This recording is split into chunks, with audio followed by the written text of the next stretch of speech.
Thank you for joining us today. I have an incredible guest for you. Dr. Joyce Brown is the author of this book, God's Heavenly Answers, Near-Death Experience Revealed. Now, Dr. Joyce has had an astonishing near-death experience where she gained heavenly answers for earthly questions, and she's known and recognized as an expert in preventing suicide throughout the world. There's so much I want you to know about her. I've made a few notes, so let me be sure to tell you all the important things. Dr. Joyce is the founder and president of Stress and Grief Relief Incorporated, which is a nonprofit 501c3 organization, and she's dedicated to preventing suicide, depression, giving hope to survivors, and giving hope to those who think their life is not worth living. Joyce's story is transforming people around the world because she has so many coping techniques to offer us. And she's had many, many miracles in her life, including a complete miraculous healing from ALS, Lou Gehrig's disease, and that happened to her back, in 1988, I think it was. Dr. Joyce, thank you so much for being here with us today. Thank you so much for asking me. I appreciate this opportunity to talk to you from my heart to yours. Oh, we're so glad you're here, and we have so many questions, so many questions. So how did this start? Where did you get all involved in suicide prevention? When I was 8 years old, I'd had a very unhappy childhood. And then my mother took me to a funeral. And while I was at the funeral, I heard them say, "Oh, he's at peace and how happy he is." Well, I'm very practical. Why should I stay in this world if all I have to do is die and go to that other side? So from then on, I was just wanting to die and go to the other side. I had very unhappy teenagers, and then a lot of things happened in my life, which are covered in that book and also in a new book that's coming out just recently. But the main thing is I developed rheumatoid arthritis. I was bedridden. I had so many illnesses, I couldn't find out what was wrong. But I actually did die and go to the other side. And by going to the other side, which was totally different than what I expected, the one day that I thought I wanted just more time and went to go pray to ask for just a little more time so I could get my burial arrangements done. Instead, I was totally shocked up and out of my body. Death was not what I was expecting it to be at all. I'd heard how nice it was. I believed the myth that all you have to do is die to have a wonderful experience. But it was terrible for me. I had a life review. I saw that I'd given up instead of really going on and having courage and learning and growing through problems. So what was the myth, the big myth that you learned when you died? The big myth that I learned when I died is that all you have to do is die and you're going to a great unearned peace. That really is not true. I've done suicide prevention for several years now, ever since I had my near-death experience, and I've worked with countless people who have felt like they just wanted to die and give up. So what I say to them, because this is absolutely true, what if it's worse for you after you die than where you are now? How do I know? I died, I went there. In fact, it's kind of like as one day when I answered the telephone, we had a suicide prevention line, and I answered the telephone. And this lady said, "I know you help prevent suicide." And she says, "I need your help. My brother John has his finger on the trigger of his gun, and when he pulls it, he's going to be at peace because he's had so much sorrow with his wife died. He just can't stay here anymore." I said, "Quick, give me his phone number." Now, this was back in the days when they still had answering machines, but I thought surely he could hear me over the answering machine. So I called the number, 3 long rings, and finally this man voice answered, and he says, "This is John. Bury me with peace." I'm going to do that part again, sorry. This is 1, 2, 3. "This is John. Bury me with peace. I'm going to the other side." Now, I thought he could hear me over that answering machine. So I said, "What if where you're going is not better than where you are?" How do I know? I died. I went to the other side. Now, if dying is better for you and you want to commit suicide, it will be a good idea next week. Please hear my story first. John picked up the phone. He says, I will give you 1 week. If it's not what you say it is, I'm finishing the job. Now, she had told me that the police were at the door, but they were afraid to break it down for fear he might pull the trigger on the gun. So what I want to talk to you about right now is suicide prevention. I will get back to you in a minute about John. But if all of you who are listening, think about how many people do you know who have committed suicide, who are suicidal? It's astounding. Suicide rates are skyrocketing. But there are things that we can do and say. I'm sure you'd like to know what I said to John. But in the meantime, think about the fact of how many people are committing suicide. And over such small things, the suicide rates are skyrocketing from the age of 5 up to 95. The youngest one I have worked with and turned him around was 6 years old. The counselor told the parents, you have to get used to it. There's nothing you can do. Between 0 and 10, he's 9.75. Miraculously, I worked with that young man, turned him around. He's doing good years later. But for suicide for small things, as an example, Robert, he was king of the prom at school, in high school, the president of the class. He committed suicide. Why? His parents were dumbfounded and stunned when they read his suicide note. He said he'd been a straight A student, but he couldn't face them anymore. He got a B on his report card. Sometimes just small things someone can trigger, and they don't realize the overall thing in their life, how important it is. So what did I say to John? I'm sure you're kind of wondering, what did I say that turned him around? I made sure he got a book, that he knew my story, that I personally realized that just dying does not bring peace of mind, that it's important what we do. There is another side. God is real. I have my own personal testimony. God is real. And as I talked with him and as he read my book, we got him some more books in a mental institution where they had taken him. He started a small suicide prevention group. Soon he was released, and then he went on, got his degree in psychology, continued having the suicide prevention groups, and did wonders. But there's so many things I would really like to share from my heart to the audience out there. We began dying the day we were born, and none of us know how much time we have left. We don't know if we will have it tomorrow. So we need to make the best use of our time now. I personally know that we were all born at this particular time of the world's history because we are needed. And there will be the day when we do go home for eternity, and it's worth finding out to make it through problems rather than giving up with them. God is real. The other side is real. I've had one of the most extensive near-death experiences, and I want to share that because what I felt was terrible. I had a life review. When we die, we have a life review. We see back what went over our lives. I had given up. Instead of working through problems, I just had this give-up-itis of thinking, all I have to do is die and I have an unearned peace. But when I saw life in review with the regrets of seeing that I had given up instead of making it through problems. You know, when we want to develop muscles, physical muscles, we lift weights. When we want to develop mental and spiritual muscles, we make it through problems.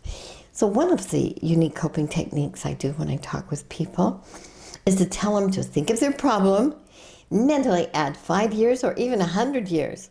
What is the real thing with that problem? Because as we make it through problems, we develop mental and spiritual muscles. And then we find our own true purpose for living. There are many millions of people who've died, had near-death experiences, and have found the other side is real. They come back a transformed person to realize the value of time and how we use it. So the more that someone can find what is their purpose for living and not try to shortcut the race. You know, if you're running in a race and all of a sudden you make a shortcut, run over, and then try to gain the trophy, that's not going to work. Neither does it in life. Giving up does not work. We all know people we can help and who need the message. When you were there, did you have a choice as to whether you were going to stay there or come back? You know, when I was on the other side, and I wanted to come back so badly, as far as I knew, it was over. It was over for me.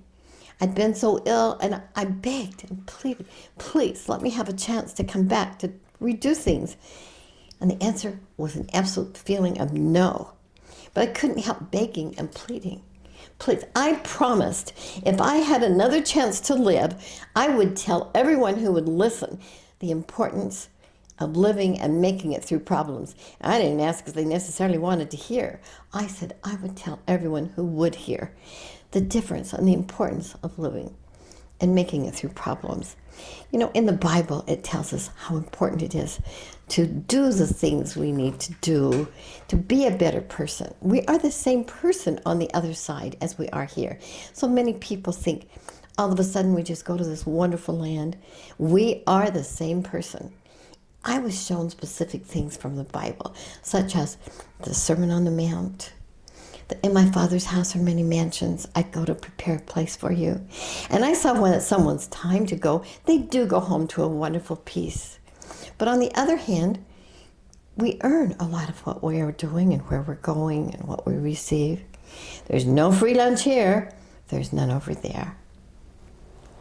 There are a lot of books that have been written about someone's experience in the spirit world, and your book is very different. What makes your book different from most books?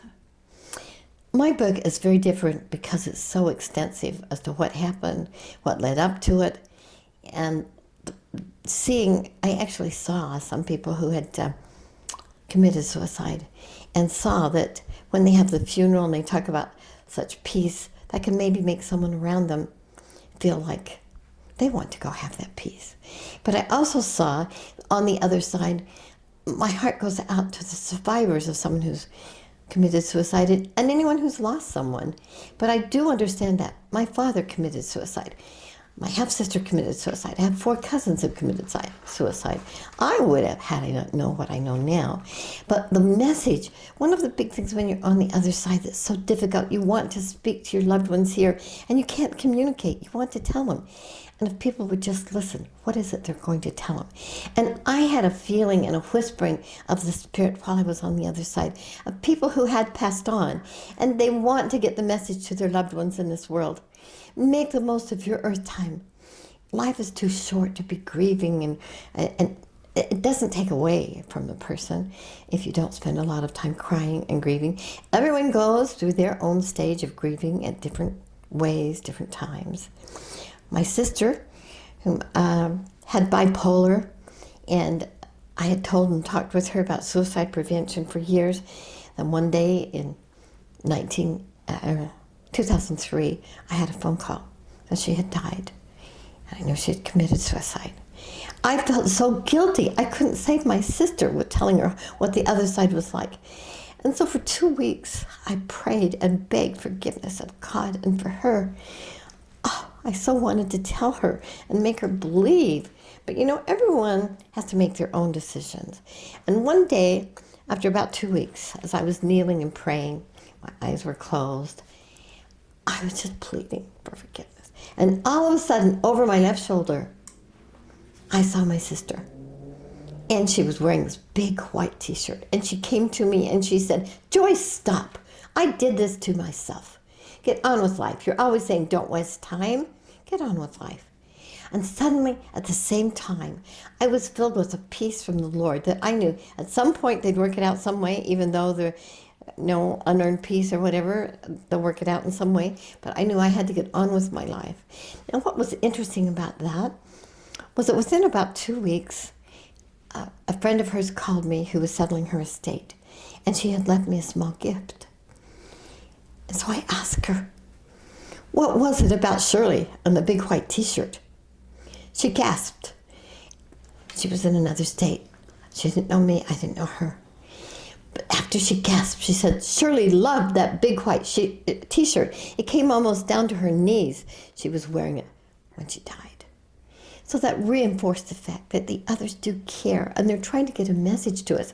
So one of the things I really want to tell survivors is that it's up to us to be able to listen and hear. What would they tell us? If we listen, we might be able to see or hear and know what they would say, because life is so short. And I'm a widow twice, and I know what heartache is. But also, after my near-death experience, I knew I didn't have time to waste grieving, and that he wanted me to, both my husbands who died, they wanted me to use my time wisely. So I did, because we only have so much time. We never know when we don't have it tomorrow. So how is your life different now than it was before you had this death experience? Oh, my life is so different now. I try to spend it utilizing wisely. I'm not saying everyone else has to be as dedicated of time as I am, but knowing the value of time, and like an hourglass with the sands of time running out. I very seldom ever watch TV for the weather and things. I don't go to movies.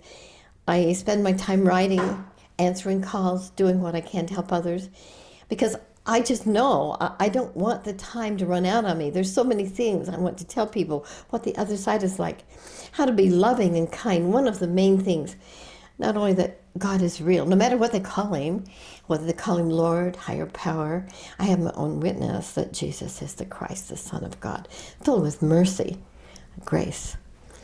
But it's so important for us to be Christ-like, loving, giving, and merciful. And I just want to get that message out as fast as I can, because there are those who need it. And time and how we use it makes up a difference, how our time over there. And it's going to be different next time. The main thing I want is the next time I die, I want peace of mind. And as I promised God, if I could share my message, I would share with all who listen. And the next time I die, I can have peace of mind. I'm going to tell everyone, hey, we made it. Kind of like we all made it at the great picnic or whatever. So the next time I die, I want peace of mind. And the way I will be able to do that is helping people here. A lot of people have written you and said that this book has made a major difference in their lives. How many people were that? I mean, was it hundreds or thousands or what? Oh, that's an interesting question. How many people have read the book and contacted me? That has been wondrous. I have just been thrilled with the contacts, and they are so interesting. One of them was a lady that she had her suicide planned. She'd taken all of her money out of the bank, and someone brought her the book, but she was not going to read it. And she happened to glance at it, and she got started, and she told me she couldn't put it down.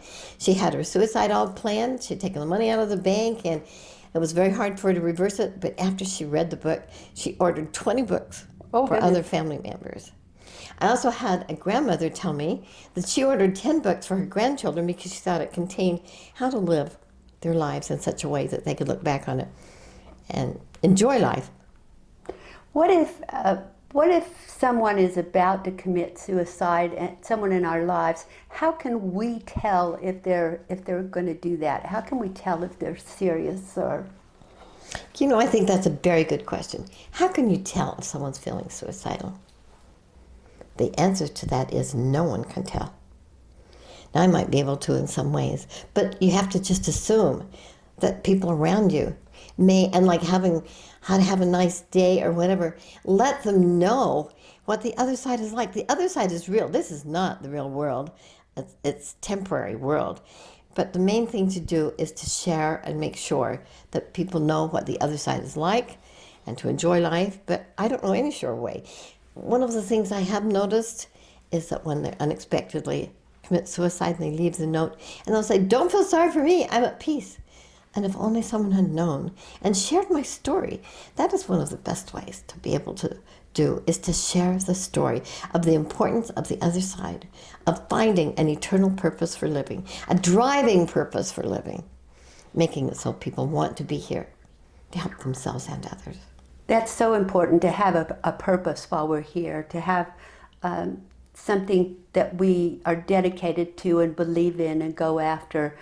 You said that in heaven that there's a great retirement fund that's waiting for all of us. What is the great retirement fund? Oh, I really like that one. In fact, I went to a fantastic class that had me pin down the words, and by the time we were through, they gave me some new degrees. and it was HRE, Heavenly Retirement Expert. And so the way that we can have our retirement in heaven is, what's interesting, let me go back. So people are working and striving to have their retirement when they're older, but they don't realize that there's a special retirement in heaven. And what it is by doing good deeds. Because we basically earn, as it says, in my Father's house are many mansions. I go to prepare a place for you. We're actually preparing the place ourselves. As I said, I'm not God. I can't judge. He judges by the intent of our heart. And whatever we repent is gone. But we're always growing and learning. We're not perfect. In fact, even though I'm almost 90 years old, everyone is still just a baby at 90. There's still so much to learn. The world's just filled with information. And not to get caught up in the now. When we get to heaven, when we get to the other side, are we going to see our loved ones there?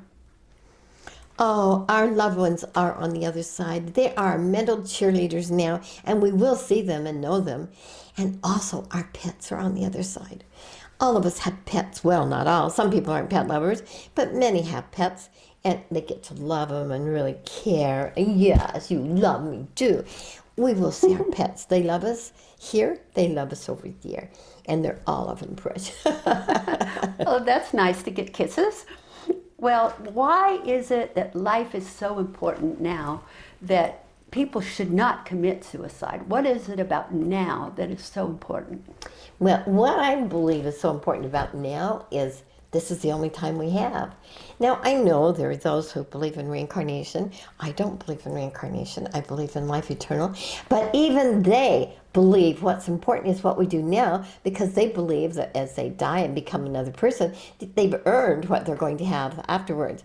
Well, I believe that we earn the peace of mind over there of knowing we've used our word time the best that we can.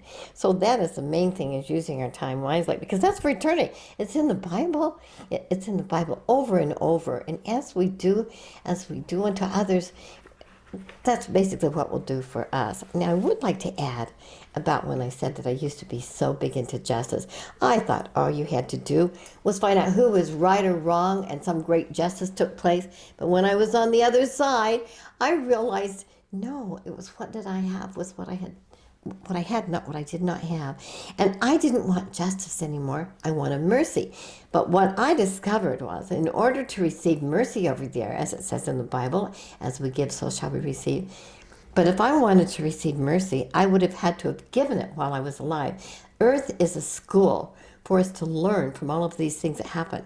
Now, people maybe don't realize the way you get mercy is that someone does something wrong to you so you can forgive them.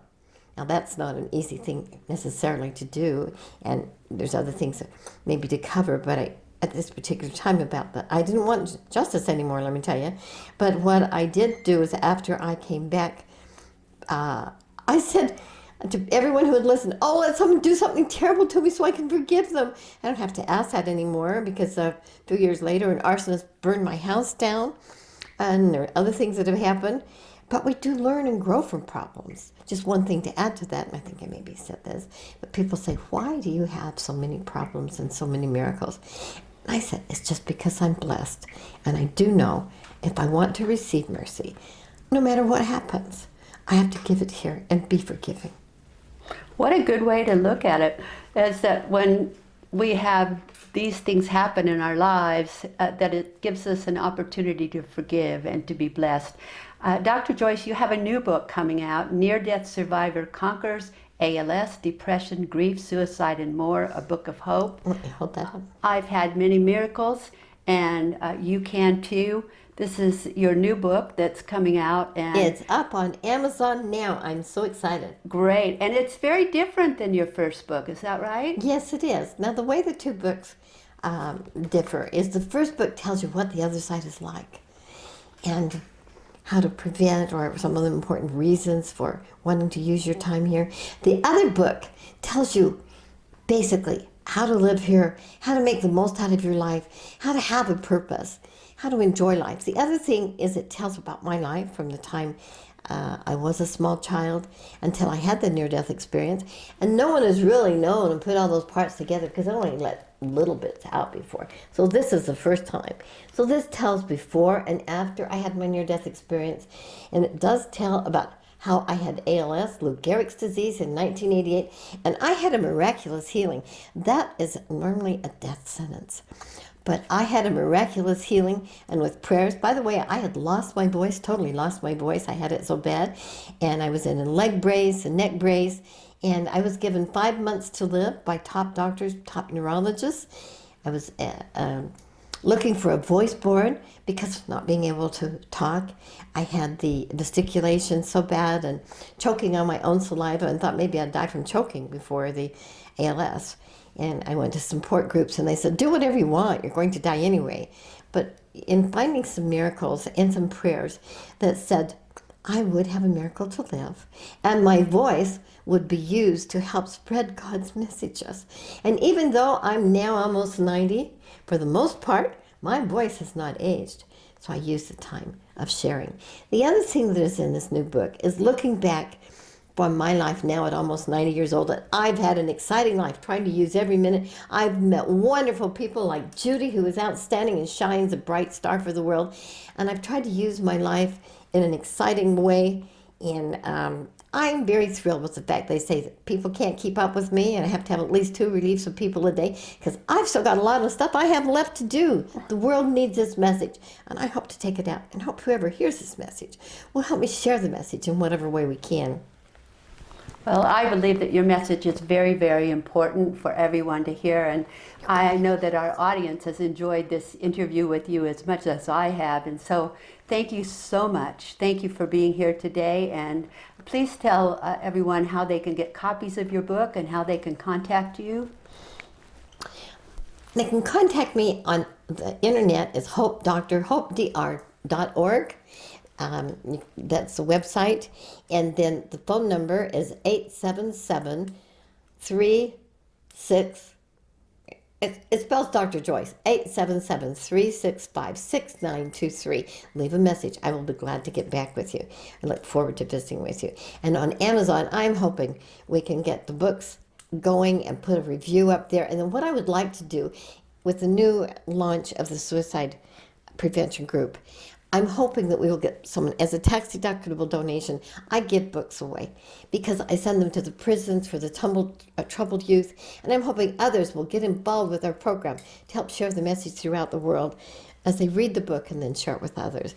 And so that's the main thing. Also, I do have an email, askdrjoyce@yahoo.com, askdrjoyce@yahoo.com, askdrjoyce@yahoo.com. And I look forward to hearing from you. Now, we get about 200 emails a day, but I will do my best to get back and look forward to hearing from someone, and especially those who could help maybe to get this message out. The veterans are having such a hard time. We need to be mindful of everyone all around us. And maybe we won't save everyone, but what if there's people around us, we can help them and just deliver the message. Now, I'm not God, I can't judge. God judges the intent of the heart. But what if there are people we can save by sharing the message that enjoy life? You know, we're each only one, but we are one. We can't do everything, but we can do something. With the help of God, we can do something to help this world be a better place. Believe in miracles, expect miracles, and be a miracle for someone else. Life is worth living and loving. Thank you so much for being here. Be sure to get a copy of Joyce's books for yourself. The first book, God's Heavenly Answers, and her new book, Near Death Survivor, Conquers ALS, Depression, Grief, Suicide, and More. They're both very interesting books, and it's been my pleasure to have you with us today. Thank you so much for being here. It's been a great joy to be able to be here to share the message, and I really appreciate this opportunity, and every opportunity that we can to get the message out. Life is worth living.